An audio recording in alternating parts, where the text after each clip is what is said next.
disebabkan karena pelaku ataupun tersangka sakit hati. Si tersangka merasa direndahkan oleh korban dengan cara korban melihat secara sinis ke arah pelaku.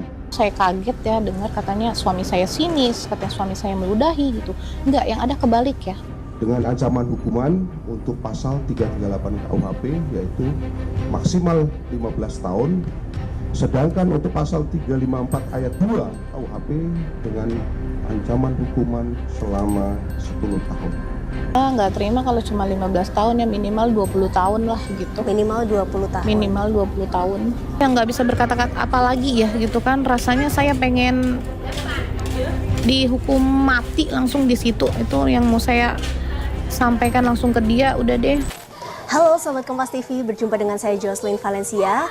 Dan Sobat Kompas TV, baru-baru ini publik dihebohkan dengan pembunuhan salah satu aktor laga di serial Mak Lampir, Mas Sandi Permana. Dan saat ini sudah ada bersama saya istri dari almarhum Mas Sandi, ada Mbak Ade Andriani. Halo Mbak Ade. Halo. Mbak Ade, terima kasih sudah mau meluangkan waktunya.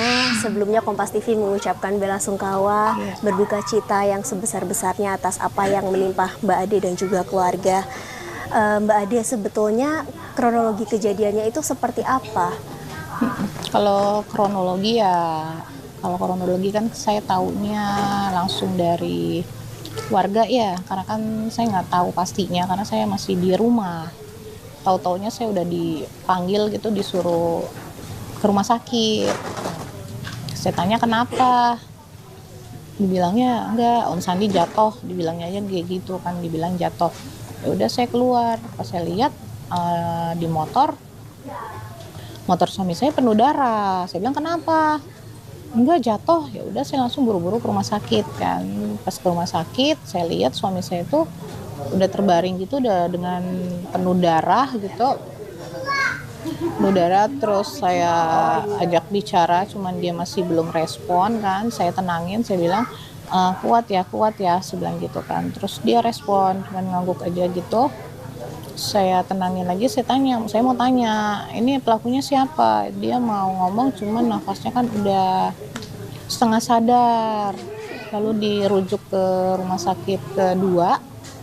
Dalam perjalanan itu sebelum menuju ke rumah sakit kedua, saya taruh dia di pelukan saya, suami. Ada sekitar 2 menit lagi mungkin sampai rumah sakit, dia meninggal di pelukan saya. Oh, jadi memang awalnya itu warga yang ada di sekitar itu bilangnya jatuh. Enggak, karena tetangga bilangnya kan jatuh karena mungkin takut saya shock atau apa gitu kan, jadi dibilangnya jatuh, suruh buru-buru ke rumah sakit gitu. Jadi sebelumnya Mas Sandi juga sempat berbicara dengan Mbak Ade ya, masih dalam perjalanan? Iya, masih saya tenangin, saya bilang istighfar, saya bilang gitu kan. Dia cuma masih berontak, mungkin kesakitan gitu ya, jadi ya setengah 2-3 menit lagi hampir sampai di rumah sakit, ya dia udah ngembusin napas terakhir di pelukan saya. Kalau cerita yang Mbak Ade dengar dari warga sekitar itu seperti apa, Mbak? Yang saya dengar katanya dia awalnya sih dia bilang katanya setelah kejadian itu suami saya langsung jalan minta pertolongan. Pas minta pertolongan katanya dia sembari menyebut nama pelaku. Itu yang saya tahu kan awal. Kalau untuk permasalahannya itu saya nggak tahu kan. Saya tahunya cuman dibilangnya ya dia setelah kejadian dia mau minta pertolongan gitu kan sama warga, tapi dia sempat menyebutkan nama pelaku. Pelaku tinggal dekat sini ya, Mbak? Dekat. 100 meter dari rumah? Iya, 100 meter dari rumah. Kalau dari Mbak Ade sendiri kenal dengan pelaku? Kenal, karena kan kita ya sama bertetangga udah lama ya, gitu kan ya, saling kenal. Cuman kan memang pelaku kan orangnya tertutup, nggak berbaur sama warga, mau bertemu juga nggak ada bertegur sapa, nggak. Jadi pelaku memang orangnya tertutup sekali ya? Iya, tertutup. Bagaimana dengan istri pelaku dan juga anak? Ya, istri pelaku sama anak memang kita dekat ya. apalagi sama istrinya, kalau setiap hari itu pasti selalu ketemu sama istrinya itu. Kadang kalau misalnya saya sedang antar anak sekolah berpapasan gitu, sambil ya apa teriak-teriak kemana gitu, kadang suka kebut-kebutan kalau apa sih pulang ini nganter anak sekolah gitu, sama istrinya mah deket. Oh, jadi memang kalau dari cerita Mbak Ade lumayan dekat ya hubungannya, seperti ya tetangga pada umumnya. Iya, dekat. Kemudian pasca kejadian kemarin bagaimana Mbak, istri dan juga anaknya? Apakah sempat menghubungi Mbak Ade, sempat berkomunikasi lagi atau seperti apa? Nggak ada. Tiba-tiba hilang. Tiba-tiba hilang, nggak ada komunikasi, nggak ada itikat baik atau permintaan maaf, nggak ada. Ngechat gitu juga Nggak nggak ada, ya? nggak ada. Mbak Ade, kemudian ada informasi juga istrinya sempat ambil andil gitu dalam hubungan Mbak Ade dan almarhumah Sandi, katanya sempat menjodoh-jodohkan dulu. Iya dulu, karena kan dulu kakak saya kan tinggal di dekat sini. Terus karena saya dulu sering bolak-balik Jakarta ke sini, ya itu kakak saya, istri pelaku itu yang sering menjodoh-jodohkan gitu kan. Kan karena suami saya kan dipanggilnya Om Sandi gitu kan. Dibilangin, Om, ini ada cewek gitu kan, udah jadian aja gitu, sering jadi jodoh-jodohkan gitu sama kakak saya sama istri pelaku. Berarti sebelum kejadian ini semuanya memang terlihat sangat normal ya? Iya, sangat normal. Apa Mas Sandi sebelumnya sempat bercerita kepada Mbak Ade, misalnya seperti ada cekcok atau masalah dengan pelaku begitu? Karena kan informasinya dari tahun 2017 sudah sempat cekcok ya dengan pelaku ini. Kalau 2017 sih nggak ada cekcok gitu kan ya, mungkin karena dia aja mungkin beranggapan musuh gitu kepada suami saya gitu kan. Padahal kalau cekcok mah nggak ada cekcok sama sekali. Kalaupun cekcok kan pasti saya tahu ya sebagai istri, pasti suami saya itu apa-apa dia selalu bicara sama saya. Iya, jujur dia sama saya. Nggak ada untuk masalah cekcok atau berantem gitu, nggak ada. Jadi memang nggak ada apa-apa ya yang Mbak Ade tahu, nggak ada masalah besar. Nggak ada masalah besar, nggak ada. Bagaimana sih Mbak sebenarnya hubungan Mbak Ade, keluarga Mas Sandi juga dengan terduga pelaku? Hubungannya tuh kalau misalnya kita lihat dalam beberapa tahun ke belakang itu sebenarnya baik, biasa saja atau seperti apa? Biasa aja, sebenarnya kan emang si pelaku ini kan dulu langganan ojek saya. Sebelum saya menikah itu dia langganan ojek saya. Oh, jadi pelaku yang dikenal dengan Limbat juga ini merupakan tukang ojol ya? Iya, langganan saya. Kemudian selama menjadi tukang ojol, bagaimana Mbak Ade melihat pelaku ini? Apakah ada gelagat mencurigakan? Nggak ada. Karena ya biasa aja, kita bertetangga ya biasa aja, nggak ada rasa ketakutan atau ada dendam atau apa, nggak ada. Tahun berapa Mbak menjadi langganan ojol? Itu langganan ojol dia 2017 ya, saya sebelum menikah itu ya 2017. Berarti setelah hengkang tidak menjadi tukang ojol, apakah si pelaku ini menjadi kru film juga? Awalnya kan dia kru film, setelah kru film dia jadi ojol, udah setelahnya sih nggak ada. Oh, jadi awalnya memang pelaku ini kru film, kemudian baru ojol itu tadi. Iya. Kemudian kegiatan setelah ojol ini, Mbak Ade tahu gak? Setahu saya cuma di rumah ya. Di rumah saja? Iya, di rumah saja. Mbak Ade tahu gak terkait minuman-minuman keras yang beredar? Jadi informasinya pelaku ini memang peminum begitu. Apa itu benar, Mbak? Kalau itu saya infonya sih baru tahu hari apa ya, katanya pas dicek kan di lokasi itu di rumah dia banyak terdapat minuman ya. Kalau ya kayak dari orangnya aja sih sepertinya memang peminum berat ya. Karena kalau misalnya dia nggak kecanduan alkohol, dia nggak mungkin ya membabi buta gitu ngabisin nyawa orang. Jadi Mbak Ade menduga memang pelaku itu habis minum ya? Iya. Kemudian apakah memang pada saat itu yang kita kembali ketika Mbak Ade mengatakan Mas Sandi sempat memberi pendapat gitu ya kepada pelaku. Apakah itu terkait minuman keras ini, Mbak? Waktu itu kan mengenai masalah lingkungan gitu kan, ada pembahasan juga mengenai minuman, tapi ya pelaku padahal kan yang ngomong mengenai masalah minuman itu bukan suami saya, tapi ada dari salah satu ibu-ibu yang membahas tentang minuman, tapi dia katanya infonya dia melototnya ke suami saya. Oke, jadi bukan Mas Sandi yang menegur tentang minuman keras itu? Bukan. Tetapi pelaku menduganya itu Mas Sandi? Iya. Pelaku ini apakah memang pernah bermain dalam satu proyek dengan Mas Sandi? Sepertinya enggak. Karena kan yang saya tahu kan cuma pelaku ini kru di tukang bubur ya. Oke. Kalau dari Mbak Ade sendiri, ini kan pelaku sudah ditangkap ya. Iya. Kemudian polisi juga sudah menyampaikan keterangannya, motifnya sudah tersampaikan juga. Iya. Almarhum katanya menatap pelaku dengan sinis, kemudian meludah. Bagaimana tanggapan Mbak Ade terkait itu? Setujukah? Enggak. Karena saya tadi dapat kabar seperti itu, saya kaget ya dengar katanya suami saya sinis, katanya suami saya meludahi gitu. Enggak, yang ada kebalik ya. Dia yang suka melototin saya. Pelaku suka melototin saya, sampai saya sering bilang sama suami saya, itu tadi si Gimbal melototin saya. Saya bilang kayak gitu, kamu pelototin balik. Iya, saya bilang kayak gitu, saya pelototin balik. Kalau untuk meludah enggak, suami saya enggak seperti itu, karena saya tahu suami saya sifat karakternya enggak seperti itu, meludahi orang sembarangan, enggak ada. Kalau saya enggak terima. Kalau dari Mbak Ade sendiri, kira-kira sebenarnya motifnya apa begitu? Karena polisi kan menyebutnya seperti yang tadi.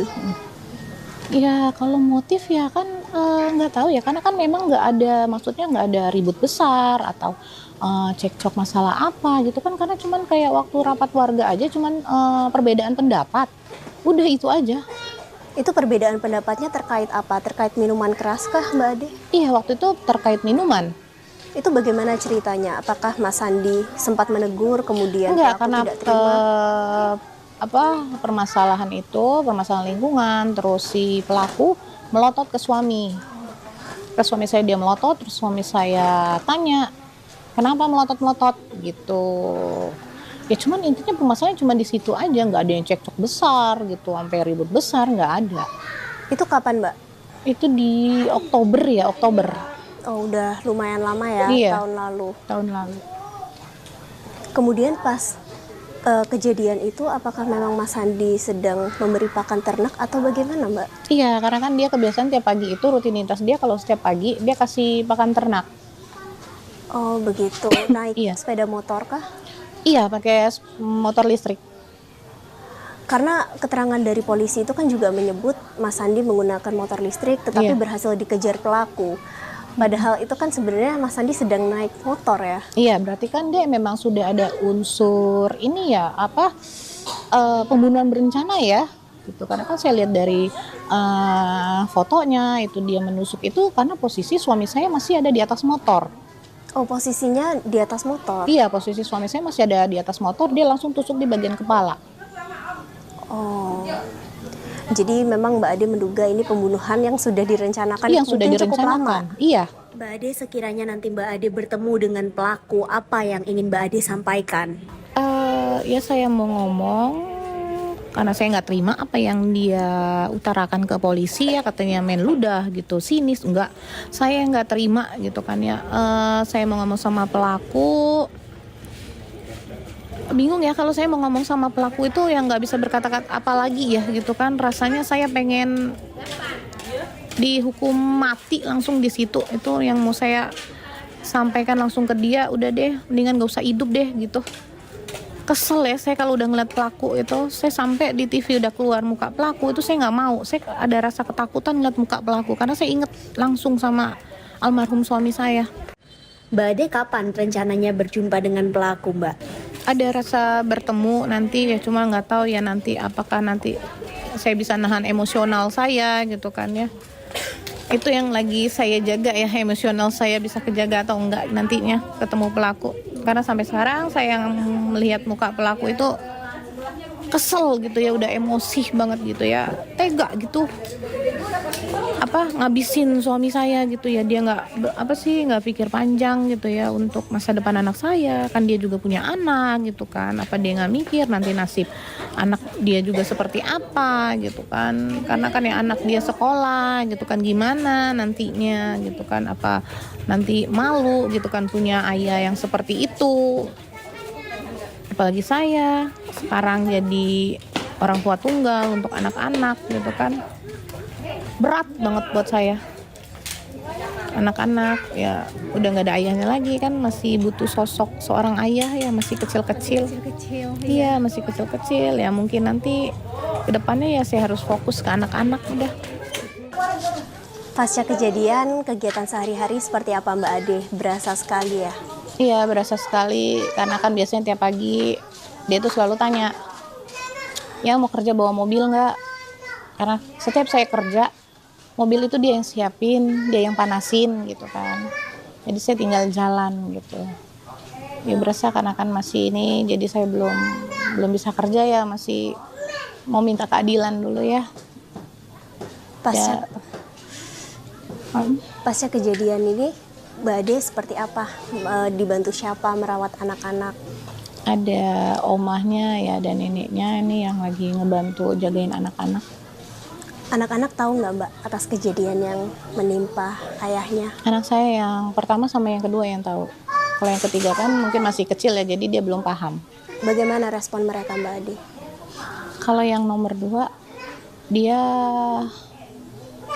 tahu, dia tanya, "Mami, ayahku ditusuk ya?"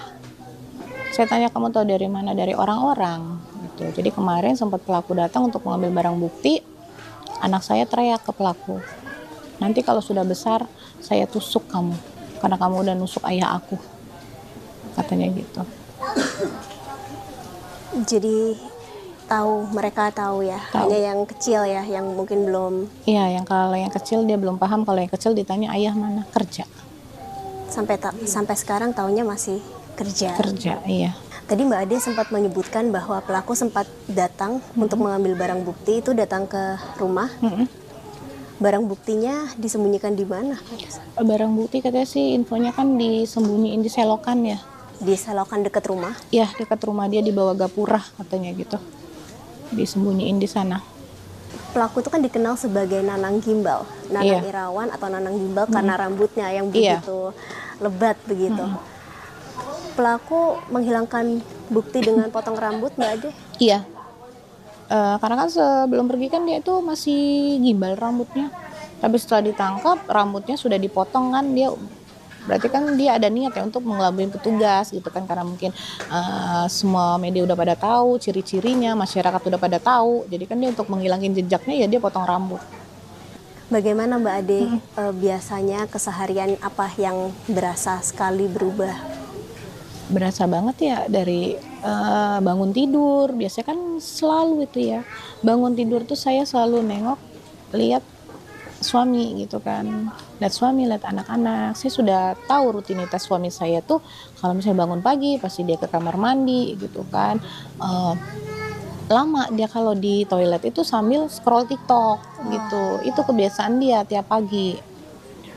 Terus biasanya sudah sibuk dia bangunin gitu kan, terus ngasih makan ayam, balik lagi, nanti dia tanya ngurusin anak untuk sekolah, nanti udahnya dia tanya, "Si kakak mau diantar siapa?" gitu kan. Kalau misalnya saya belum siap-siap, nanti dia yang nganterin anak sekolah, kalau enggak saya yang nganter, kalau enggak bareng, biasanya sih bareng nganter anak ke sekolah. Jadi saling kerjasama. Iya, saling kerjasama ya. Sekarang udah nggak ada lagi, semuanya serba sendiri. Kemudian saya juga mendengar almarhum punya bisnis bakso, Mbak Iya. Ade. Itu memang milik bisnis almarhum sendiri kah? Iya. Idenya dari almarhum sendiri? Itu 3 minggu yang lalu ya, dia ada pagi-pagi dia keluar. Itu dia nggak bilang, saya pikir biasa ngasih makanan ayam ya. Kok lama banget, saya bilang itu Kak nggak pulang. Pas pulang dia lagi bikin itu sama tetangga, bikin gerobak. Saya itu belum tahu tuh bikin apa gitu kan, saya belum tahu. Pas sudah tahunya, pas sudah jadi saya baru tahunya. Jadi memang baru ya? Iya baru. Terus dia malam-malam ngobrol gitu kan. Ya biasanya kan kita kalau ngobrol kan setelah saya pulang kerja itu saya nggak tidur, ngobrol dulu sama dia gitu. Nah dia bilang, aku mau usaha bakso gitu kan, bakso ikan. Kata, oh ya udah namanya apa? Ada deh katanya gitu kan. Ternyata namanya kan bakso ikan mak lampir. Ya aku mau mau ini usaha bakso ikan kata dia gitu. Oh ya udah nggak apa-apa, bagus gitu kan ya. Iya, aku mau usaha ini katanya buat anak-anak katanya gitu ya. Saya nggak tahu, akhirnya kan itu disiapin dia mungkin ya untuk anak-anak gitu. Udah dipersiapkan dia. Gerobaknya yang ada di sebelah sana satu itu, Iya, berarti ada di sana ada satu. ada yang lain lagi? Ada yang lain lagi tapi sudah disebar ya ke tempat-tempat ya. Jadi sampai sekarang di beberapa tempat lain masih jalan ya? Karena bagaimana? masih ada kejadian ini masih belum jalan ya. Karena kan saya bingung kemarin almarhum udah nggak ada, saya bilang gitu, nanti ini siapa yang menghandle gitu kan. Saya ingat perkataan almarhum, katanya ini nanti buat anak-anak ya, jadi mau nggak mau kan saya harus lanjutkan gitu kan, karena mungkin ini amanah dari almarhum ya. Berarti nanti Mbak Ade juga ada kepikiran untuk melanjutkan ya setelah semuanya sudah berlalu dan lebih tenang situasinya.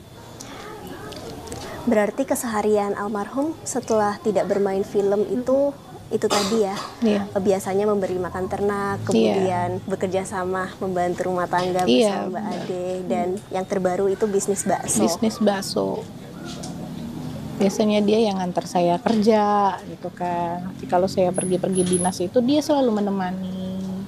Karena dari dulu itu kita tuh selalu sama-sama. Kalau misalnya kayak dia syuting gitu, syutingnya keluar kota, itu dia selalu ditemenin sama saya. Dia nggak mau, enggak. Pokoknya harus. Sedikit mengenang Mbak Ade, seperti apa sosok almarhum di mata Mbak Ade sebagai seorang istri dan juga sebagai seorang ayah untuk 3 anak? Sosok suami saya itu dia orangnya ya baik gitu ya, perhatian dia sama saya, sama anak-anak. Udahnya juga kan dia orangnya kan sesuai sama karakter filmnya ya, dia biasa jadi orang lucu gitu kan. Memang dia kalau di rumah itu lucu, dia usil orangnya. Dia sering joget-joget sama anak-anak, itu selalu joget. Ntar kalau misalnya anak-anak lagi nonton TV, ayahnya nanti joget di depan TV gitu. Sepi ya berarti Mbak Ade sekarang. Mbak Ade, kalau dari Mbak Ade sendiri, ini kan proses hukum terhadap pelaku juga sedang berlangsung ya, proses penyelidikan, kemudian nanti mungkin akan ada rekonstruksi begitu. Apa harapannya Mbak Ade dan juga keluarga? Ya harapannya ya kalau bisa ya dihukum seberat-beratnya ya. Kita nggak terima kalau cuma 15 tahun ya, minimal 20 tahun lah gitu. Minimal 20 tahun? Minimal 20 tahun.